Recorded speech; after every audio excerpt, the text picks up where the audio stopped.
नमस्कार दोस्तों, आपका हमारे चैनल अज्ञानी सोशियोलॉजिस्ट पर स्वागत है। दोस्तों, पीजीएटी 2025 का पेपर जो है मैंने वीडियो में आप लोगों से डिस्कस कर लिया है। उस वीडियो को देखकर आप अंदाज़ा लगा सकते हैं कि पेपर का क्या लेवल रहता है। तो उसी कारवां को आगे बढ़ाते हुए आज कुछ नए एमसीक्यू हम सॉल्व करने का प्रयास करेंगे। तो चलिए बिना किसी देरी के शुरू करते हैं। पहला क्वेश्चन है, division and hierarchy and overview of caste in Gujarat was written by, यानी कि ये एक किताब है, ये किसके द्वारा लिखी गई है। तो मैं ऐसा करता हूँ कि मैं बहुत डीपली एक्सप्लेन भी नहीं करता हूँ, वीडियो लंबा खिंच जाता है, तो डायरेक्ट क्वेश्चन और उसके आंसर बताते चलता हूँ ताकि आप लोगों को आसानी हो। तो इसका आंसर जो होगा वो एम.एन. शाह और आई.पी. देसाई होगा, आंसर नंबर बी। तो हमारा दूसरा क्वेश्चन है, caste and class in India was written by, यानी कि ये पुस्तक किसके द्वारा लिखी गई है। तो ये पुस्तक जो है वो जी.एस. घुरिये द्वारा लिखी गई है, ऑप्शन नंबर सी हमारा सही जवाब होगा। अगला question, village India studies in little community was written by, यानी कि लिटिल कम्युनिटी ये कीवर्ड होगा, तो इसका सीधा सा जवाब होगा कि मैकम मैरियट, जो किशनगढ़ी का अध्ययन करते हैं। तो हमारा सी इसका सही उत्तर होगा। अगला क्वेश्चन है, caste and economic frontier was written by, ये भी एक पुस्तक ही है, तो ये किसके द्वारा लिखी गई है। कास्ट एंड इकोनॉमिक फ्रंटियर ये एफ.जी. वेली द्वारा लिखी गई है, तो ऑप्शन नंबर बी हमारा सही जवाब हो जाएगा। अगला question, caste class and power changing pattern of stratification in Tanjore village was written by, Tanjore village का जो अध्ययन करते हैं वो अंद्रे वेथे करते हैं, तो हमारा ऑप्शन नंबर बी इसका सही जवाब हो जाएगा। और उनकी बुक जो थी कास्ट क्लास एंड पावर, तो इसको याद रखिएगा आप लोग। अगला क्वेश्चन है, Homo Hierarchicus the caste system and its implication was written by, Homo Hierarchicus जो है ये भी एक कीवर्ड ही है जो लुई डूमो से रिलेटेड है, तो आप इसको याद करिएगा, होमो हायरार्कियस, जिसमें वो प्योरिटी और पोल्यूशन की बात करते हैं कास्ट के बारे में।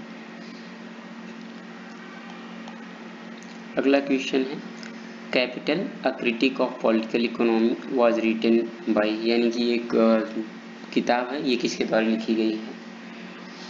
तो इसका सही जवाब जो होगा वो कार्ल मार्क्स होगा।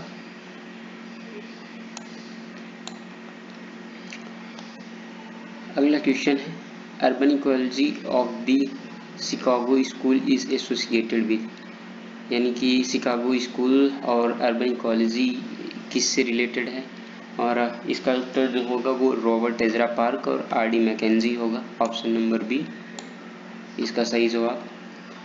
अगला question, who coined the term megalopolis, तो ये जो टर्म है वो किसने दिया है, तो ये टर्म जो है वो जीन गॉटमैन ने दिया है, तो ऑप्शन नंबर सी हमारा सही जवाब होगा।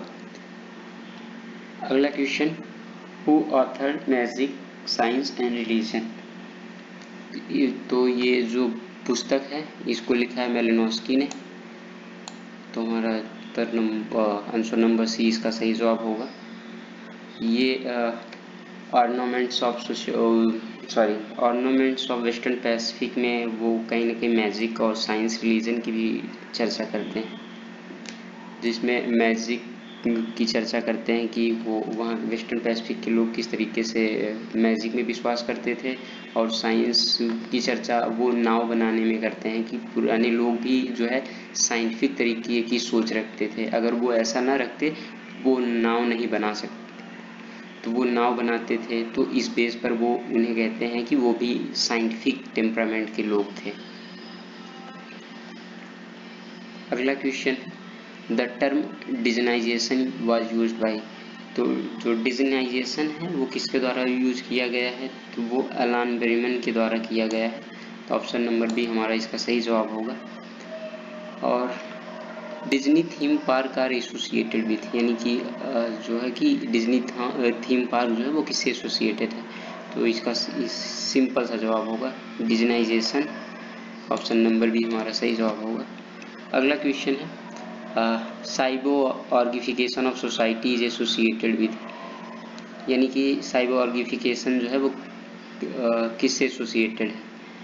तो ये डोना हरावे से एसोसिएटेड है, ऑप्शन नंबर बी। अगला क्वेश्चन है who wrote learning to labour, यानी कि ये पुस्तक है और इसको किसने लिखा है, लर्निंग टू लेबर। तो ऑप्शन नंबर सी इसका सही जवाब होगा, पॉल विलिस।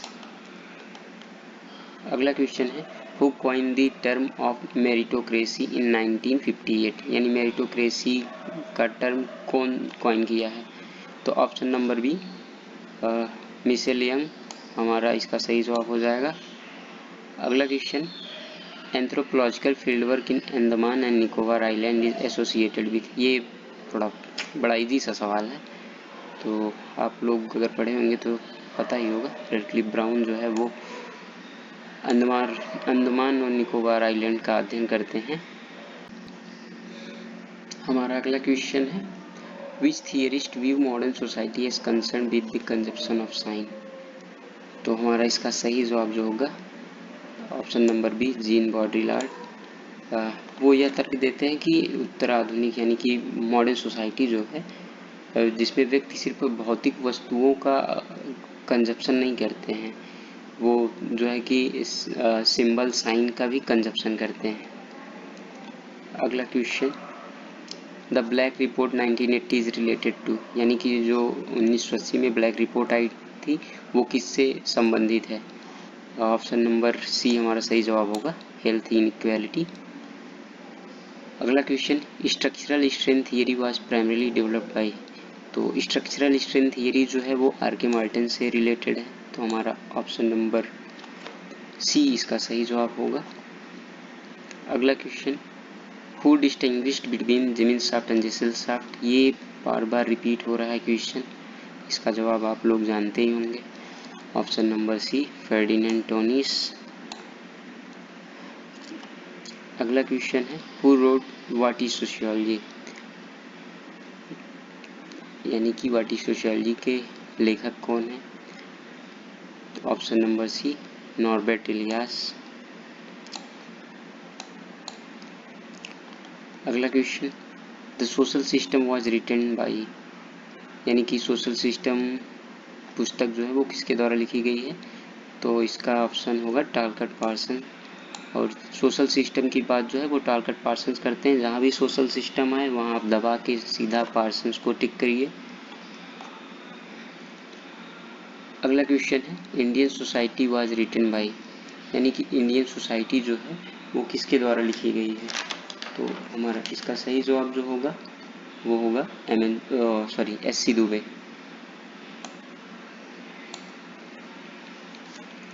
अगला question social change in modern India was written by, ये पुस्तक जो है एम.एन. श्रीनिवास द्वारा लिखी गई है, तो हमारा एम.एन. श्रीनिवास जो है वो सही जवाब हो जाएगा।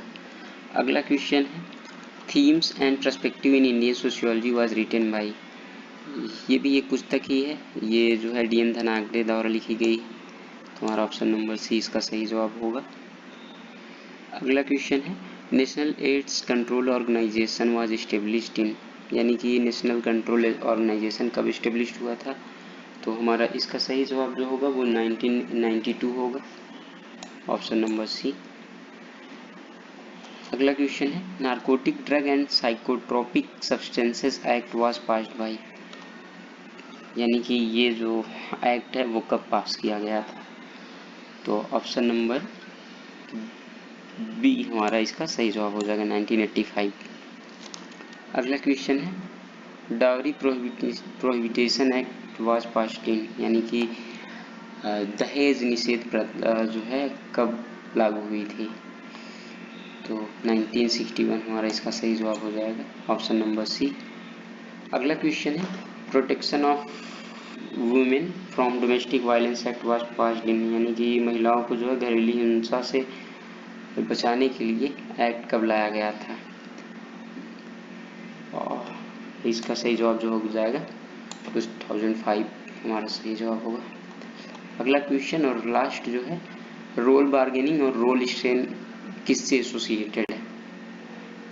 तो इसका सही जवाब जो होगा वो विलियम जे गुडे होगा।